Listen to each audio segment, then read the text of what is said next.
February 28, 1997, North Hollywood, Los Angeles. A quiet Friday morning is shattered by the sound of automatic gunfire. Screams echo through the streets.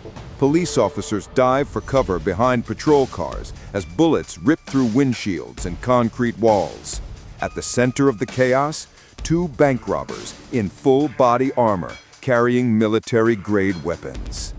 This wasn't just a robbery. This was a battlefield. This is Street Justice USA, and this is the North Hollywood Shootout. Welcome back to Street Justice USA, where we uncover the real stories behind America's most violent and unforgettable crimes. If you're into deep true crime, real police footage, and cases that changed law enforcement forever, hit subscribe now and stay with us until the end. The two men at the center of this story were Larry Phillips Jr. and Emil Monteserrano. They weren't random criminals. They were obsessed with weapons, military tactics, and the idea of overwhelming force. For months, they prepared in silence, collecting rifles, modifying automatic weapons, sewing bullet-resistant soups by hand, and planning a robbery unlike anything Los Angeles had ever seen. Their target? A Bank of America branch on Laurel Canyon Boulevard. Their goal?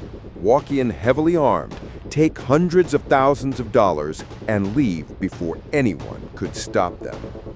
They never expected to be challenged. At 9:17 a.m., Phillips and Monteserrano exited their car wearing long black coats. Beneath those coats, full-body armor from head to toe. Each man carried multiple automatic rifles, drum magazines, and hundreds of rounds of ammunition. They entered the bank and immediately opened fire, shooting into the ceiling to control the crowd.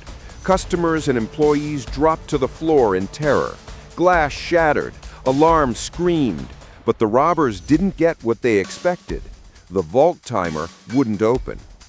As seconds turned into minutes, police units began surrounding the building. The robbers realized the trap was closing. Instead of surrendering, they chose war. When the two suspects exited the bank, they opened fire on police immediately.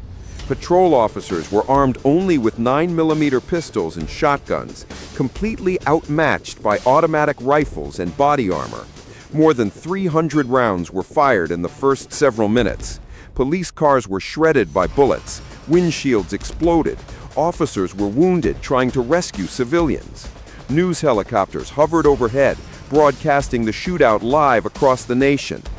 For over 40 minutes, the battle raged through residential streets.